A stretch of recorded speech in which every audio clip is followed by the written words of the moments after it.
एक समय की बात है जब एक गांव में डाकुओं का बड़ा आतंक था। उन डाकुओं का सरदार था कालिया डाकू। कालिया डाकू के नाम से गांव का बच्चा बच्चा कांपता था। गांव में जैसे ही शाम होती सब लोग अपने अपने घर में छुप जाते।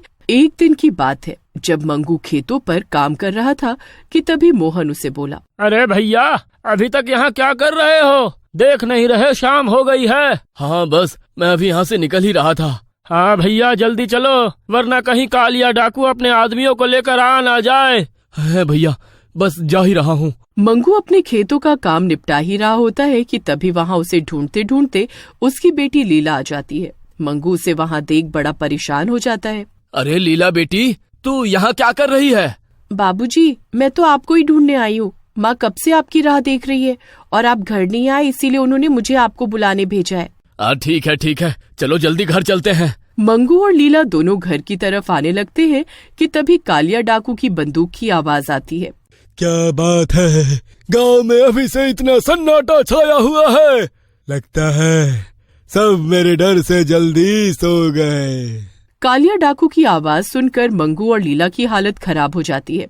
अरे बेटी जल्दी जल्दी चलो, कालिया डाकू ने हमें देख लिया तो जान से मार डालेगा।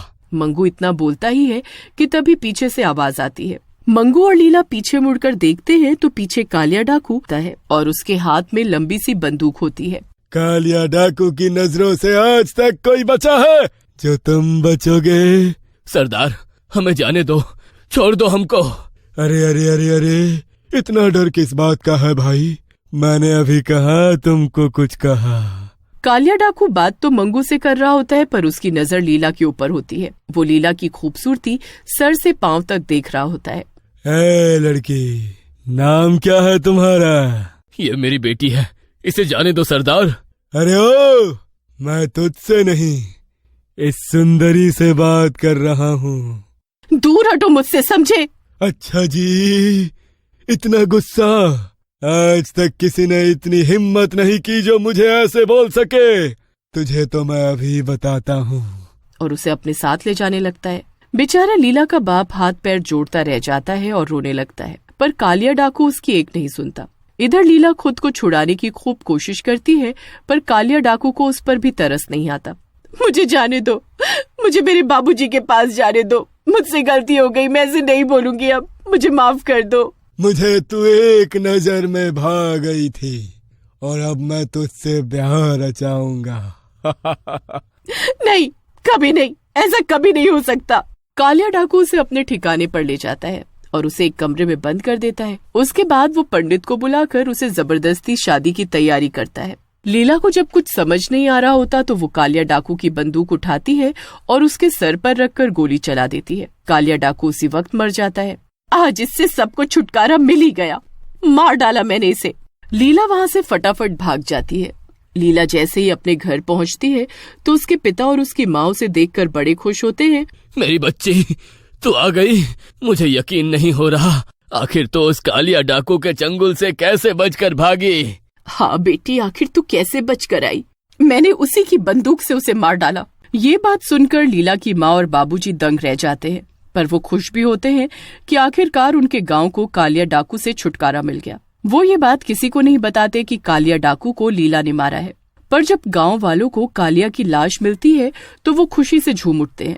उस दिन के बाद सब गांव वाले सुकून की जिंदगी जीने लगते हैं और उनको किसी का डर नहीं रहता। सब बहुत अच्छा चल रहा होता है, पर अचानक एक रात किशन लाल को रात के वक्त घोड़े पर सवार एक भूत दिखता है जिसके हाथ में बंदूक होती है। वो भूत किशन लाल के सामने आकर खड़ा हो जाता है। अब किशन लाल की हालत एकदम खराब हो चुकी होती है। अबे भूत, अरे हमारे गांव में भूत, भागो! अरे मुझे जाने दो, मैंने तुम्हारा क्या बिगाड़ा है? कहाँ है वो लड़की जिसने मुझे मारा है? कहाँ है वो? अरे कौन सी लड़की? किसकी बात कर रहे हो? वही जो बहुत सुंदर है। मुझे वो लड़की चाहिए, वरना मैं सबको मार डालूंगा। अरे पर तुम हो कौन? डाकू, कालिया डाकू हूँ मैं। वापस आ गया हूँ अपनी मौत का बदला और उस लड़की को अपने साथ ले जाने। जाओ जाकर बता दो सब गांव वालों को कि अगर मुझे वो लड़की नहीं मिली तो मैं गांव की सभी लड़कियों को मार डालूंगा। किशनलाल रात के अंधेरे में भागता हुआ गांव वालों को जाकर उठाता है। अरे वो आ गया है, कालिया डाकू आ गया है। ये बात सुनकर सब गांव वाले हैरान रह जाते हैं, क्योंकि कालिया डाकू तो मर चुका होता है। अरे पर वो तो मर चुका है ना। हाँ वो मर चुका है और अब उसका भूत आया है अपनी मौत का बदला लेने। किशनलाल फिर सारी बात गांव वालों को बताता है। अगले दिन शीला और लीला की माँ कुएं पर पानी भर रहे होते हैं और तभी शीला लीला से बोलती है, तुमको तो पता ही होगा कि आखिर वो कालिया डाकू का भूत गांव में वापस आ गया है। बोल रहा था कि उसे किसी गांव की लड़की ने मारा है और अब उस भूत को उसी लड़की की तलाश है। वो लड़की अगर उसे ना मिली तो वो रोज गांव की एक लड़की को उठाकर ले जाएगा।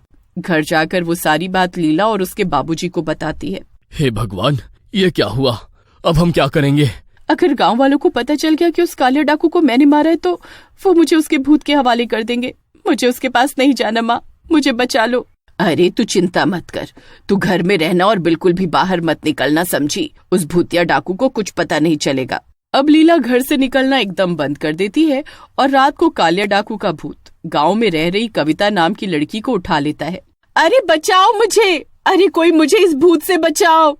कोई नहीं बचाएगा तुझे। अगर बचाना है तो उस लड़की को मेरे पास लेकर आना होगा। अब रोज रात को उस डाकू का भूत गांव की एक लड़की को उठाकर ले जाने लगता है। बेचारे माँ बाप अपनी आंखों के सामने अपनी बच्चियों को जाते देख रहे होते हैं, पर कुछ कर नहीं पा रहे होते।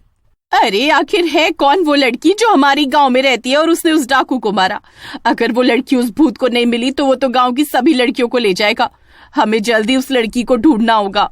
एक काम करते हैं, हम गांव की सभी लड़कियों को आज रात इसी पेड़ के पास आने को बोलते हैं। जब आज रात को डाकू का भूत आएगा तो खुद पहचान लेगा।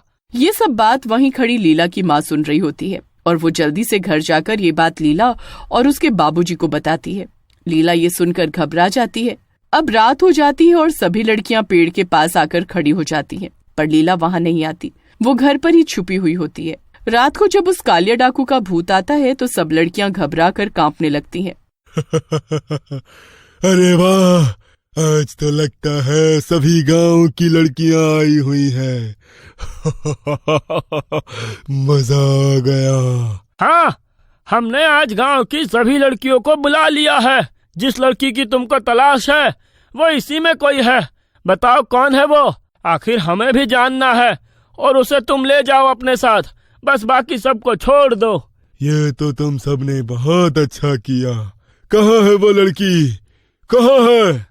वो भूत सब लड़कियों को ध्यान से देखता है, पर उसमें लीला तो होती ही नहीं है और वो गुस्से से लाल हो जाता है।